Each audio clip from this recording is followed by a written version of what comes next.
buenas tardes a todos y todos los presentes en el auditorio. A continuación, nos acompañan en el presidio el maestro Carlos Dorantes, maestro Marco Antonio Galicia, el maestro Francisco Robles Gil y Marisol Vázquez Llamas, que es estudiante de Historia aquí en Ibero, con la presentación de Artículo 19, que es una organización. Entonces les voy a presentar el currículum de cada miembro del presidio.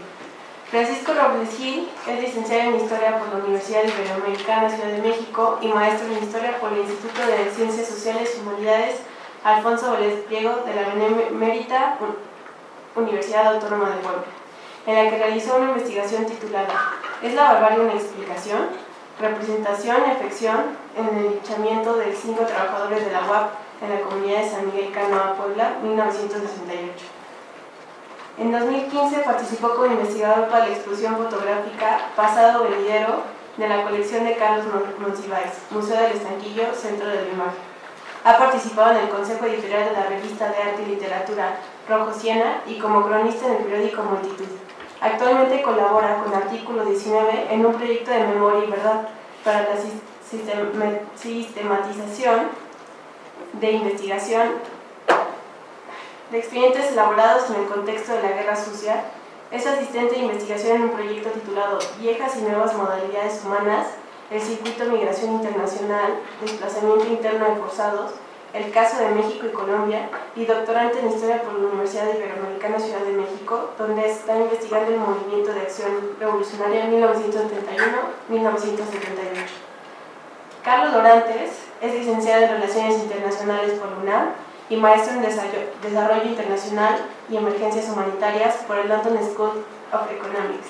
Colaboró en Causa Ciudadana entre 2013 y 2015 en proyectos de prevención social de la violencia y desde 2017 es oficial adjunto del Programa de Derecho a la Información en la Oficina Regional de Artículo 19, donde coordina el proyecto Derecho a la Verdad en casos de violaciones graves a derechos humanos y crímenes de esa humanidad. Actualmente también es docente de la Facultad de Ciencias Políticas y Sociales de la UNAM. Marco Antonio Galicia es licenciado en Relaciones Internacionales por la UNAM, maestro en Comunicación y Nuevas Tecnologías por la UNAM. Tiene experiencia laboral en el campo de las ciencias de la computación y de los datos masivos. Es especialista en el análisis de las nuevas tecnologías en Internet y la economía política de la comunicación. Ha publicado artículos en revistas científicas sobre seguridad digital y derechos humanos, así como el tema de género e Internet. Es miembro de la International Association for Media and Communication Research. Actualmente trabaja por Artículo 19 en el programa Derecho a la Verdad. Marisol Vázquez Llamas actualmente realiza sus estudios de sexto semestre de licenciatura en Historia por la Universidad Iberoamericana Ciudad de México. Se interesa en la historia de la ciencia y colabora con Artículo 19 en la sistematización de los expedientes producidos en el contexto de la Guerra Sucia. Los dejo con Artículo 19.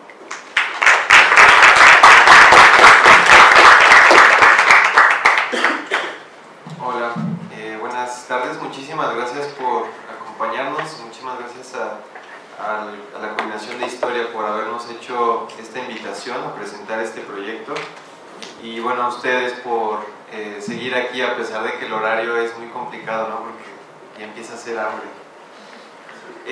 Yo quería comentarles primero que vamos a presentar y describir este proyecto. No es tanto una mesa académica, más bien es un poco descriptiva sobre las intenciones que hay detrás del proyecto, las intenciones que tiene la Oficina Regional de Artículo 19 en impulsar el derecho a la verdad y mostrarles un poco del trabajo que estamos haciendo. También nos interesa romper un poco el esquema y que esto sea un poco más diálogo, ¿no?, con ustedes para que vayamos platicando. Entonces vamos a hacer una breve presentación, pero en cualquier momento nos pueden interpelar y vamos conversando. Entonces, bueno, Artículo 19 es una organización que se dedica a la defensa de dos derechos, ¿no? Los dos derechos precisamente se incluyen en la Declaración Universal de los Derechos Humanos en su artículo 19, que son el derecho a la libertad de expresión, por un lado, y por otro, lo que es necesario para lograr ejercer la libertad de expresión, que es el derecho a la información. Entonces nuestra oficina se divide en dos programas, derecho de libertad de expresión y derecho a la información, ¿no? Y hay otro programa extra que es derechos digitales. El programa de derecho a la libertad de expresión en el artículo 19, que es, digamos, el programa que ha sido más visible, desgraciadamente, ¿no?, en los últimos años, se dedica a la defensa de los periodistas en México. Entonces el trabajo de la organización ha sido un poco más visibilizado en este aspecto, en términos de la emisión de alertas y talleres y acompañamiento a periodistas que están en riesgo, ¿no?, o casos de periodistas que han sido asesinados o asesinadas o, en su caso, desaparecidos. Dentro del programa de derecho a la información nos dedicamos a toda una serie de tareas y mi intención en esta plática es conectarlo con su labor, que es la historia. El derecho a la información es la base para poder narrar, para poder contar historias. Ahorita les platico un poco más el vínculo con el tema de los archivos. Pero el derecho a la información no solamente se refiere a hacer solicitudes de información, ¿no?, o a obtener registros o informes por parte de las autoridades. Es un poco más que eso. El derecho a la información tiene que ver con conocer qué es lo que pasó frente a ciertos casos. En específico hay un proyecto dentro de esta área de la organización que se llama Proyecto Derecho a la Verdad, que el nombre puede sonar un poco polémico, en tanto que pareciera que se refiere a que estamos buscando la verdad, ¿no?, que no hay disputas en las narrativas por la construcción de las verdades, ¿no? El programa, la noción que tenemos es de hacer frente a las narrativas oficiales en casos muy concretos, casos de violaciones graves a derechos humanos, y lograr construir estas narrativas a partir de diversas fuentes. Una fuente sería la fuente oficial como tal, ¿no?, conocer cuáles son las diligencias que las autoridades han hecho para que sepamos qué es lo que pasó en Iguala, ¿no?, qué es lo que pasó en Tanguato o en Tlatlaya, pero por otro lado también construir a partir de otras fuentes que llamamos extraoficiales, es decir,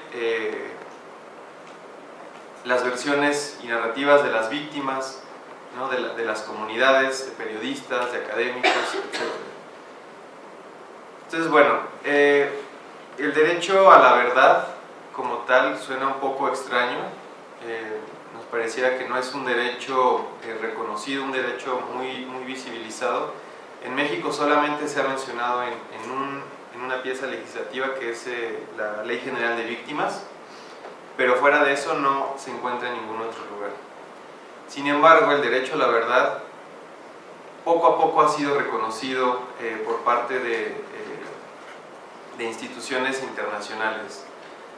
En el Sistema Interamericano de Derechos Humanos, la Corte Interamericana ya ha mencionado el derecho a la verdad en varias de sus sentencias, no solamente en los votos razonados, sino también ya en las sentencias, en casos como la dictadura en Uruguay, ¿no?, casos como Argentina o también en Colombia, ¿no?, frente a casos de masacres.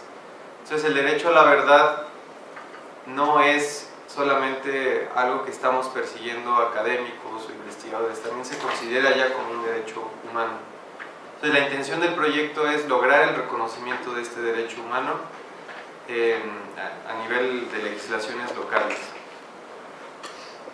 ¿En qué consiste el derecho a la verdad? ¿No? Si lo vinculamos con el derecho de acceso a la información, el derecho a la verdad consiste en que las autoridades tienen la obligación de otorgar toda la información relativa a casos de violaciones graves a derechos humanos y crímenes de lesa humanidad. Esto está un poco, se puede identificar de manera velada en nuestras leyes, ¿no?, en la Ley General de Transparencia, por ejemplo. El artículo 5 y el artículo 115 de esta ley estipulan que ninguna información relativa a violaciones graves de derechos humanos, crímenes de lesa humanidad que en México les llaman delitos de lesa humanidad, y actos de corrupción puede ser clasificada como reservada, ¿sí? Y por otro lado, toda esa información se debe ofrecer de manera proactiva. Entonces, toda la información que exista sobre estos casos que sean declarados como violaciones graves, nosotros tenemos el derecho de acceder a ello. Absolutamente todo, la averiguación previa, las investigaciones, las diligencias que está haciendo la Procuraduría, etc. Entonces, bueno, me gustaría mencionar una cosa más con respecto a este tema, que es el enfoque que le estamos dando en este proyecto con respecto al derecho a la verdad, que es que lo consideramos como un derecho social. Es decir, el derecho a conocer la verdad no solamente es un derecho de las víctimas, sino de la sociedad en su conjunto, dado a que el nivel de gravedad de los actos de violencia cometidos es tal que daña al tejido social en su conjunto. Es decir, la indignación que generan casos como Tlatlaya, como Ayotzinapa, casos como Campo Algodonero, ¿no?, los feminicidios en Ciudad Juárez, es tal que es necesario que todos y todas tengamos acceso a esa información, ¿no? No solamente los representantes legales, no solamente las víctimas.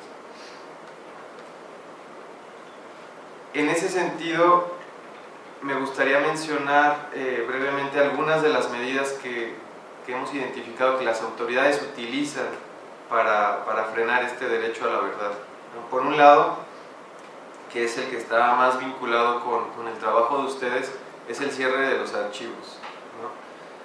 Los archivos, no solamente me refiero a los archivos históricos, también los archivos de trámite, los archivos de concentración. Es curioso ver que en otras legislaciones, en otros países como Estados Unidos, como Reino Unido, no hay una distinción entre archivo de trámite, archivo de concentración, archivo histórico, son los archivos, y hay ciertos plazos en los que se permite ya el acceso a los documentos. En México tenemos esta distinción. Los archivos históricos como tal deben ser considerados como una fuente de acceso público, ¿no? Nos dice nuestro sentido común que todas las personas, todos los ciudadanos y ciudadanas tienen derecho a acceder a un archivo histórico, ¿cierto? Sin embargo, lo que hemos identificado es que en los últimos 3 años, archivos específicos como en los que se contienen los documentos de la Dirección Federal de Seguridad, la Dirección de Investigaciones Políticas y Sociales, que eran las policías políticas del régimen mexicano, han sido cerrados paulatinamente.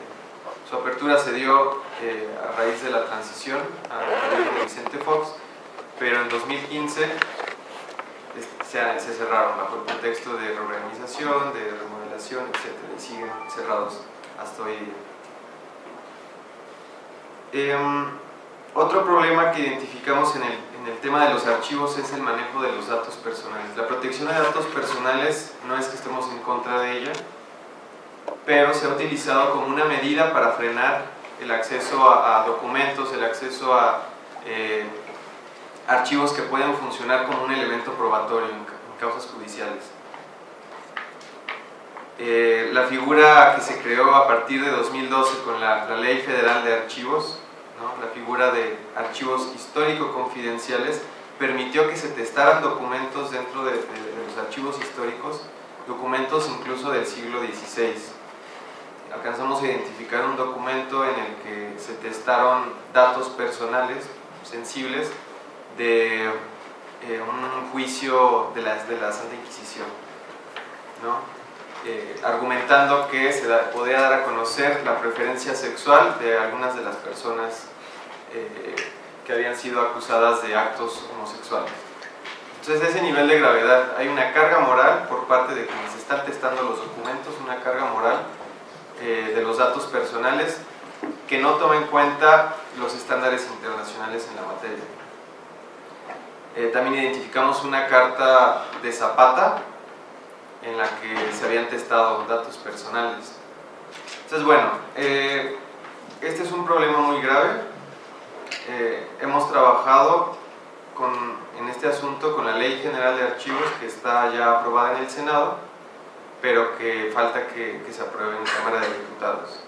¿No? La nueva ley sí estipula que ya los documentos históricos en general sean considerados como fuente de acceso público. Entonces ningún dato personal ya podría ser testado ahí.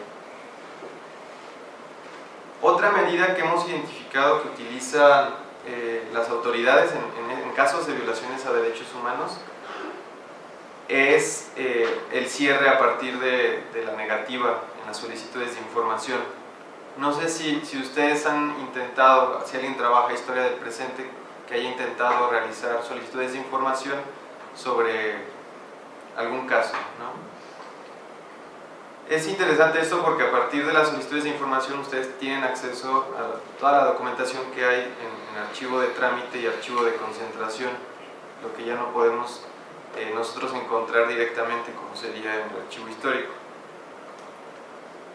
El cierre del acceso a la información en este nivel también es muy grave. Nosotros hemos intentado abrir información en casos de fosas clandestinas, por ejemplo, y llevamos 2 años con un amparo en el que se ha negado rotundamente el acceso. Tenemos algunos datos, pero no hay certeza por parte de la Procuraduría en cuanto a esta información, entre otros casos, no voy a profundizar tanto en este punto.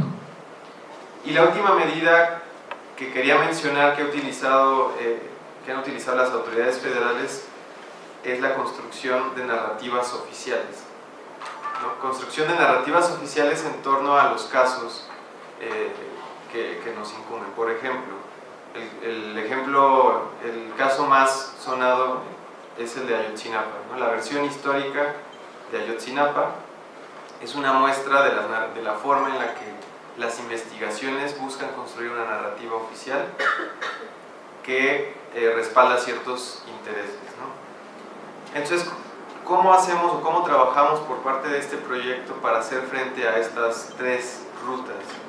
La primera es la vía legislativa, la Ley General de Transparencia y Acceso a la Información Pública, la Ley General de Protección de Datos Personales y la Ley General de Archivos. Son 3 leyes que emanaron de la reforma en materia de transparencia de 2014. Hemos estado trabajando puntualmente en intentar empujar estándares progresivos en materia de derechos humanos para que sean incluidos en estas leyes. En algunas se lograron más que otras. En la Ley General de Transparencia se logró un poco más al incorporar el hecho de que no se reserve información sobre casos de violaciones graves, delitos de lesa humanidad y actos de corrupción.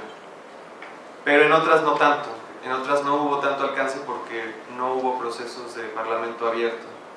Por ejemplo, la Ley General de Datos Personales se construyó prácticamente sin el acompañamiento de organizaciones de la sociedad civil. Y la Ley General de Archivos hubo avances, pero todavía no se ha logrado todo lo que se busca en materia de estándares.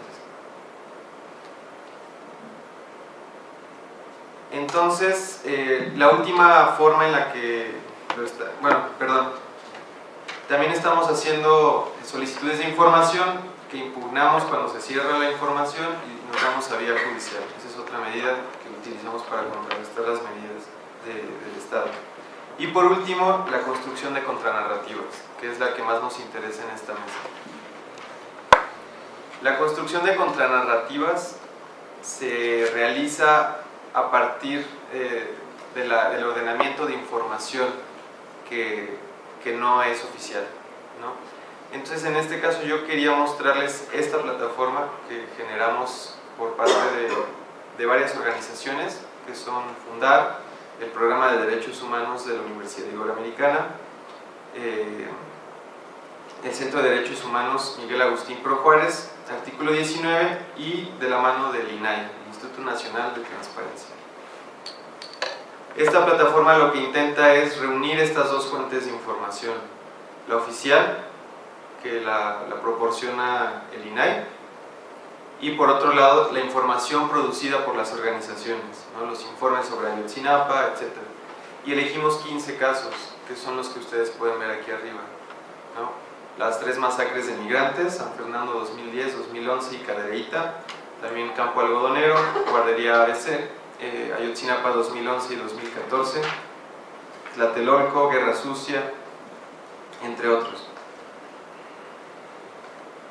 Entonces se conjuntan las dos fuentes de información, ¿no?, en esta plataforma, pero hemos tenido toda una serie de obstáculos al trabajar con el INAI, ¿no?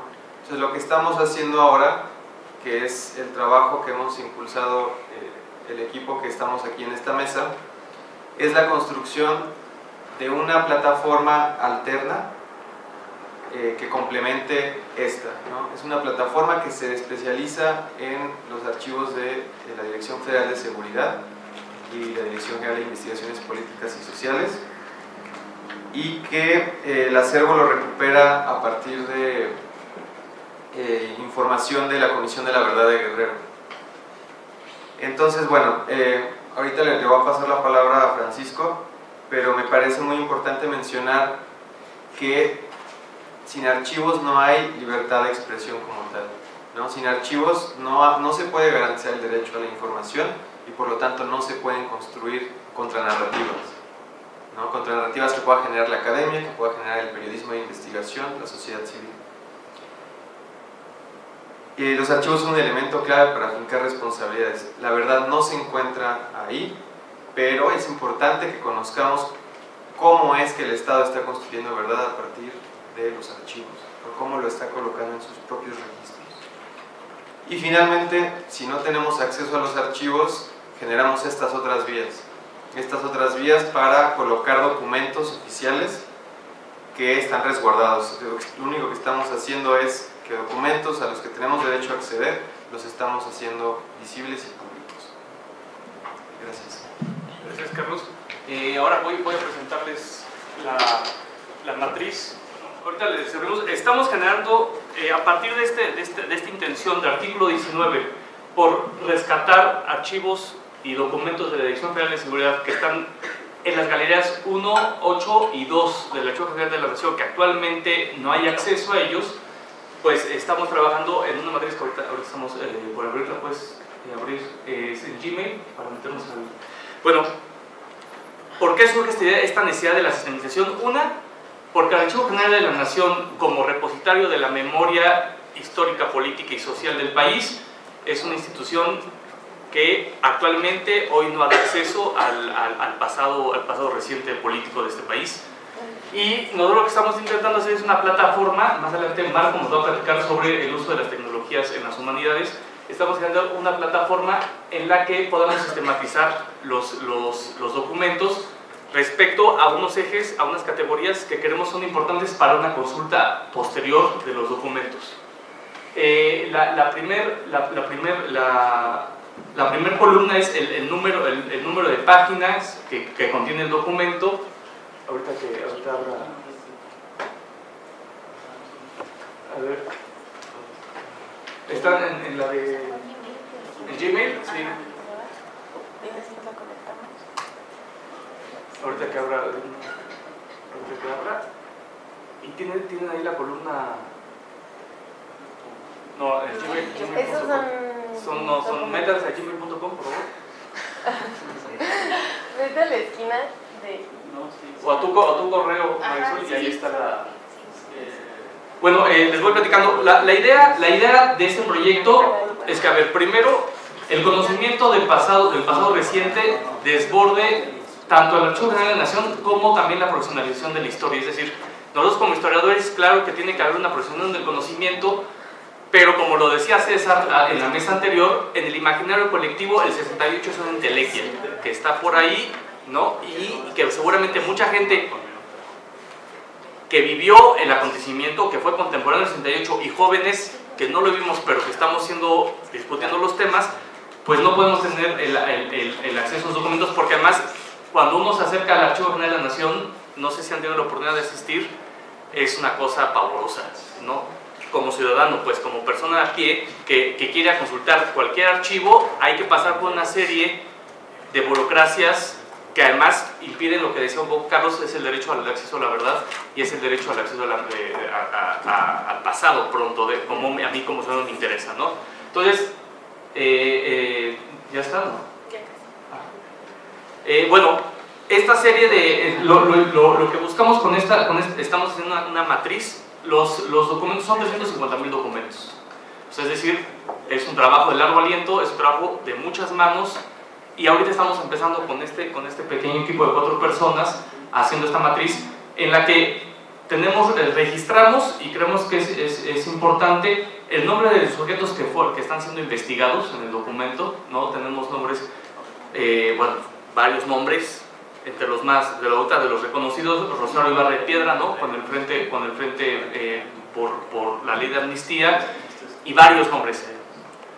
Otro, tenemos los sujetos que produjeron el documento, ¿no? Porque no solamente fueron sujetos gubernamentales, agentes de la Dirección Federal de Seguridad, agentes del Instituto de Investigaciones Políticas y Sociales, sino también organizaciones, colectivos, ¿no? Está el Frente, está el Frente Pro Amnistía para los presos políticos, está documentos de grupos guerrilleros, tenemos cartas. Hemos encontrado cartas, más adelante Marisol les va a platicar un poco los documentos que ella ha encontrado. Tenemos cartas de padres, hemos encontrado cartas de padres pidiendo desesperadamente al secretario de Gobernación diciendo ayúdenme a encontrar a mi hijo, y tenemos cartas también de padres diciendo, aplaudiendo la represión, ¿no? Hay documentos importantes en ese sentido.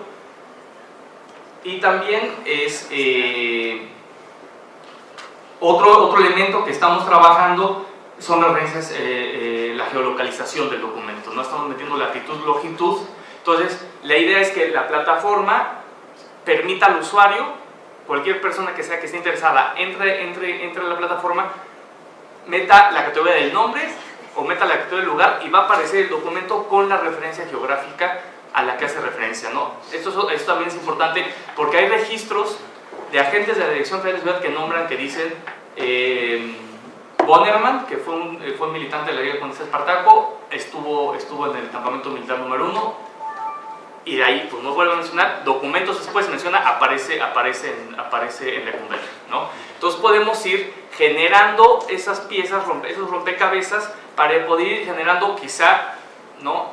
Y otra vez es importante sí acompañar un proceso jurídico de justicia. Actualmente hay casos en procesos judiciales, ¿no? Pero también además que esos documentos sean pruebas para poder comprobar la cadena de mando, que en este tipo de violaciones de derechos humanos es muy importante, ¿no? Es decir, hubo responsabilidad directa de Gutiérrez Barrios, por ejemplo, ¿no? En la desaparición de algún sujeto específico, pero también no solamente, y mira, aquí está ya la matriz, Sí, ya. no solamente el acompañamiento hacia la verdad jurídica, sino también hacia una verdad más ética. Es decir, porque la justicia jurídica tarda en llegar, o quizá nunca llega, ¿no? En cambio, también, si podemos generar este tipo de plataforma y este tipo de documentación, que generemos otras narrativas respecto a lo sucedido, ¿no? Podemos hacer que la gente, que las personas que son las víctimas involucradas directamente, y las personas que estamos estudiando el tema, y que al fin y al cabo también seguimos viviendo una violencia sistemática del Estado, ¿no? O sea, Ayotzinapa es una continuación, con sus diferencias, de la guerra sucia en Guerrero. No podemos generar otras formas de acercarnos a ese pasado, ¿no? Porque si constante es muy complicado estar, y que es necesaria la lucha jurídica con el Estado, pero al fin y al cabo, ¿cómo generamos otras formas de acercamiento a esos temas? Mira, aquí está la narrativa, aquí está la matriz. La matriz viene, si quieres, váyanse a la primera columna, por favor. ¿No la podrán agrandar tantito? A ver si... ahí está, arriba está el zoom. Más hasta ahí mero. Exactamente. Eso. Mira, tenemos el número de páginas del documento. Son estos. Exactamente. ¿No? La fecha de creación. Tenemos la fecha de creación. Ese es el servidor que ahorita ya tenemos. Ya subimos los documentos que tenemos en el disco duro a un servidor que pronto va a ser de consulta pública. Es decir, ya no tenemos que ir ahorita a la AGN. Si estamos interesados en conocer el pasado próximo, el pasado contemporáneo de esta violencia sistemática, podemos ya acceder a estos documentos. ¿Por qué pasan a la matriz? Bueno, tenemos la fecha de creación del documento, la fecha física de creación del documento, ¿no? Tenemos la fecha en el documento en el que se fotografió o digitalizó. Todos estos documentos, la mayoría de estos documentos fueron utilizados, bueno, fueron sistematizados, fotografiados durante el 2002, cuando salió la Fiscalía Especial para Delitos Políticos Sociales del pasado, y también la Comisión para la Verdad de Guerrero utilizó los documentos. Entonces, es útil tener también referencia a cuándo es que esos documentos se fotografiaron. Tenemos los fotos digitales, que son los nombres de los ficheros digitales, ¿no? Que es el que viene en el documento digital del disco duro. Tenemos la localización original del AGN, en las galerías en las que están, en este caso es Galería 1. Tenemos la información de metadatos, esto con el objetivo de preservar cierta objetividad, es decir, el documento se fotografió con tal cámara en tal año. Ah, bueno, en ese año sí había ese equipo tecnológico, entonces el documento no está falsificado, no es falseado, ¿no? Tenemos el tipo de documento, si es oficial o no oficial. La mayoría de los documentos que estamos encontrando ahí son documentos oficiales, es decir, fueron producidos por la embajada norteamericana, fueron producidos por la Dirección Federal de Seguridad o por algún ente gubernamental. Tenemos el título del documento, tenemos la descripción documental, es decir, el contenido, un breve resumen del contenido que nos dice el documento. Tenemos a los ciudadanos investigados, tenemos a los cuerpos policiales, ejecutivos judiciales o militares que aparecen dentro del documento, la organización que crea el documento y también la organización de investigados, ¿no? El número de expediente, y eso también, estas dos categorías de Estado y municipio, ¿no? Tenemos documentos que nos dicen, se les dio, hay un documento del Frente por la Defensa de Presos Políticos y Exiliados, en el que están yendo hacia un mitin a Chilpancingo, los militares, el retén los detiene, entonces bueno, ahí sabemos que quizá hay una probable violación de los derechos humanos, ¿no? Entonces podemos ir rastreando también geográficamente eso. Bueno, más para, no tomo más el micrófono, para pasárselo a Marco, ¿por qué es importante este esfuerzo? ¿Por qué? Porque podemos, el 68 por procesos memorísticos ha sido eclipsado, ¿no?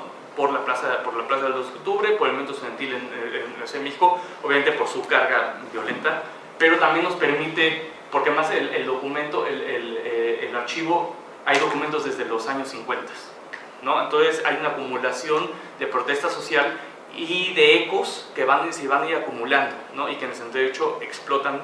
Pero es importante esto porque eso nos hace conscientes de que cuando nos posicionamos en el 68, en Tlatelolco, hay que ser conscientes que quizá estamos olvidando otra serie de acontecimientos que sucedieron en ese mapa histórico.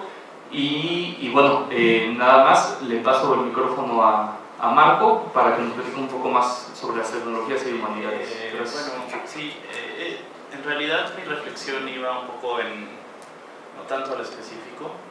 Este es el archivo que nosotros hemos estado armando a partir de la Comisión de la Verdad, los archivos que fueron fotografiados por la Comisión de la Verdad, y nuestro principal objetivo en realidad es no solamente construir una narrativa histórica desde lo académico, sino también lograr hacer una divulgación, que es una divulgación histórica de estos documentos por medio de la cuestión de las plataformas, o sea, gracias a las tecnologías o con ayuda de las nuevas tecnologías de información y comunicación, ¿no?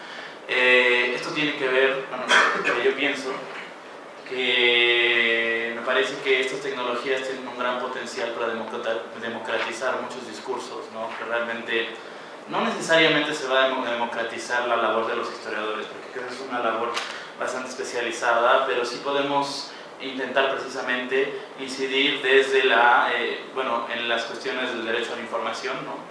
Cómo nosotros podemos acercar la información de una manera más rápida, más fácil a los ciudadanos y sin que medien toda esta serie de actores, dígase el Archivo General de la Nación, dígase ir a pedir cada uno de los documentos, ¿no? Poco a poco, que en realidad ahorita está siendo una de las grandes trabas burocráticas cuando se trata de ejercer el derecho a la información, inclusive ante el INAI, ¿no? Bueno, y yo quería hacer primero una reflexión también sobre los nuevos soportes digitales, ¿no? Estaba pensando un poco, bueno, hemos tenido muchas discusiones intelectuales con Francisco, y estaba pensando, por ejemplo, en la cuestión de Fonranqui, la cuestión de las fuentes, ¿no? Las fuentes directas, que en este caso nosotros estamos trabajando pues con el archivo, no necesariamente de fuentes directas, pero sí de fuentes gubernamentales, y cómo ha habido un cambio en los soportes de manera histórica que van desde el papel, ¿no? O sea, creo que la Fundación del Papel realmente ha tenido una gran importancia en la divulgación del conocimiento, y creo que la cuestión de la imprenta sí está relacionada directamente con la ilustración, ¿no? O las diferentes ilustraciones que se han dado alrededor del mundo con Gutenberg. Y ahora estamos en una etapa histórica, bueno, por lo menos en una etapa tecnológica, que se está llamando ahora sociedad de la información. El problema es, cuando entramos a esto que se llama sociedad de la información, yo diría, bueno, es que hay algunos, ¿no? Como dicen, la información es poder, pero como todo poder hay algunos que lo quieren para sí mismos. Citando un poco a Aaron Swartz, que es uno de los pioneros de Internet. ¿Qué es lo que está pasando entonces cuando nosotros estamos hablando de una sociedad de la información en donde hay grandes desigualdades, con personas que pueden acceder a la información de una manera rapidísima y personas que en realidad no tienen ningún acceso, ¿no? Y bueno, como en realidad cada vez que cambiamos un soporte, que en este momento se está cambiando mucho de soporte de papel, de todos los impresos y todas las cosas que estábamos pensando como fuentes históricas directas, a una fuente histórica que son las pantallas. Porque el problema en el que tú pones el soporte de pantalla es que no puedes acceder directamente a las fuentes. Y muchas de las cosas que se están ahora haciendo, cuando nosotros tenemos ahora este archivo digital, que son en realidad fotografías, no son los documentos originales, tenemos que asegurarnos también de la conservación histórica a largo plazo, digamos los próximos 100 años, ¿no? Entonces realmente está siendo un reto bastante grande pensar en la conservación histórica de los archivos de una manera que se puedan conservar tanto la integridad histórica de las fuentes como la objetividad, con todas las comillas que esta palabra puede tener, ¿no? Pues en realidad lo que nosotros estamos viendo es una concentración del poder tecnológico en ciertas empresas con la que hay que tener bastante cuidado, sobre todo porque es un discurso que también puede ser bastante violento cuando nosotros hablamos de tecnologías. Y una de las cosas que sí tenemos que rescatar para la memoria y tenemos que rescatar para toda esta construcción de contranarrativa, por ejemplo, es lograr contestar los discursos y desde dónde. El ejemplo más claro que tengo de esto es básicamente cómo Google Books escaneó gran parte de las bibliotecas del mundo, violando derechos de autor de gran parte de los autores, y se escaneó la biblioteca del MIT, se escaneó un montón de bibliotecas en Estados Unidos, y esto está llegando a México. Es decir, Google Books ahorita tiene gran parte del acervo cultural mexicano escaneado, que lo usan ellos para la cuestión de mejorar su buscador, ¿no? Con bases de datos de palabras que básicamente mejoran pues cada uno de sus algoritmos. Este es el reto que se viene ahora para la cuestión de las humanidades y para la cuestión de los historiadores, y que sí definitivamente tiene una incidencia muy grande en el espacio público y en la memoria y en la construcción de contranarrativas, porque es complicado pensar, por ejemplo, que bueno, todas estas cosas se están también, hay que tener un poco más de cuidado con la cuestión del poder económico, ¿no? Y el poder tecnológico, que están en confusión. Y bueno, está Google, pero también está Amazon, que ahora básicamente se está comiendo un poco la industria del libro. Las editoriales no realmente están cambiando muchísimo cuando entra Amazon. Amazon apenas acaba de llegar a México, pero realmente el momento en que llegue a México, muchas librerías ahora y muchas editoriales están quebrando en Estados Unidos, ¿no? Entonces esto es lo que se va a enfrentar los próximos años, la cuestión de las fuentes históricas y cómo nosotros debemos pensar toda esta cuestión, ¿no? Bueno, en realidad creo que este es precisamente el hecho de intentar incidir en la construcción del espacio público, pero desde lo digital, es lo que necesitamos pensar también como pues no sé, como ciudadanos, más que, no nada más como historiadores. La divulgación del conocimiento tiene que empezar a venir, a llegar desde estas nuevas fuentes, porque si no, lo que va a pasar es que los grandes poderes económicos están ahí y no, ellos realmente están como empujando, digamos, el progreso, en un sentido muy positivista quizá, de muchas cosas, ¿no? La cuestión de quién controla los acervos en los próximos años, los acervos históricos y el acceso a los acervos históricos se va a volver bastante importante, porque ya estamos viendo hoy que ya había un control en realidad de los acervos en la cuestión gubernamental. Pues si empieza a haber controles que tienen que ver con la desigualdad del acceso a las tecnologías y la desigualdad también de quién puede emitir un discurso porque tiene el poder tecnológico, entonces también estamos viendo ahí una narrativa que viene desde cierto poder. Y bueno, yo pondría ahora, que realmente fue una de las cosas en las que me basé para estar construyendo esto, la cuestión que nosotros vemos ahora con la matriz, ¿no? Y ahora tenemos un archivo bastante como precario.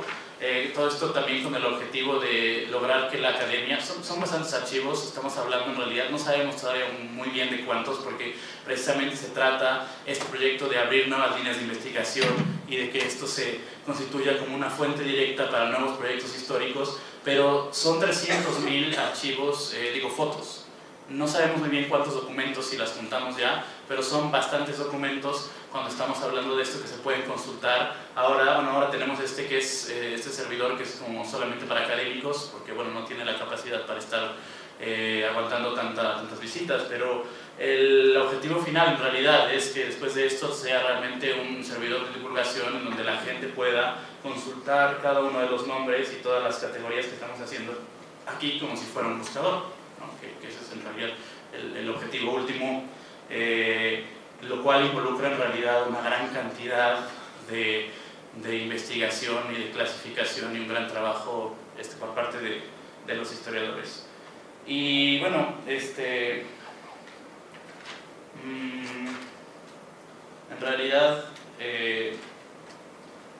pues me gustaría concluir también con, bueno, también esto es importante, creo que también lo que está pasando ahora con los archivos históricos en América Latina es que se está dando una digitalización, y sí, los archivos de memoria y también los archivos de violaciones graves, como Carlos mencionó, en Argentina y Colombia ya están y se están haciendo grandes esfuerzos. Esto tiene mucho que ver, porque en realidad nosotros nos hemos enterado y nos hemos basado también en proyectos que vienen de América Latina y que vienen de Argentina y que vienen de otros lugares. Y el hecho del potencial del internet es que al menos te enteras de que hay cosas que, por ejemplo, no necesitas viajar para hacer un trabajo histórico, o para al menos enterarte qué es lo que pasó en Argentina en los años 70, o qué es lo que está pasando en Colombia, ¿no? La cuestión es que este trabajo histórico no es una sola cosa solamente de México, es una cosa de la humanidad. Y eso también hay que entenderlo cuando nosotros estamos poniendo archivos históricos en línea que son disponibles. La biblioteca más grande ahorita de acervos de patrimonio cultural es europeana, y precisamente se lanzó con esta cuestión de Google Libros, porque Google Libros llegó a escanearles toda la Biblioteca Nacional Francesa, ¿no? Bueno, pues el director de la Biblioteca Nacional Francesa los frenó, y posteriormente se hizo un proyecto muy interesante de cooperación internacional entre las diferentes, Francia y Alemania empezaron, pero posteriormente otros, y ahora la Biblioteca Europeana ustedes pueden consultarla con mayor acervo histórico público que pone a disposición el patrimonio cultural europeo a todos y a todas las personas, sean o no europeos, mientras tengan acceso a internet. Entonces creo que ese es el potencial que nosotros estamos viendo en las tecnologías, porque tenemos que pensar también en lograr contestar el discurso y lograr también abrir todo esto a contranarrativas, que no haya una sola versión, y eso creo que hay un potencial. Y bueno, quería concluir un poco también citando un poco a Ernest Heller, que es en su libro Teoría de la Historia, por una pequeña cita que dice: todo hombre es mortal, solo el hombre es mortal, porque solo él sabe que no será. Estamos confinados en una contemporaneidad junto con los mortales con los que compartimos nuestra vida. El pozo de nuestro pasado es muy profundo, nuestra responsabilidad es verdaderamente enorme, pero solo tenemos una vida. Por eso nada de prisas, capitán, adelante. De cualquier manera, solo podemos correr hacia la muerte. El tiempo no está aquí, ahora, puesto que está siempre aquí.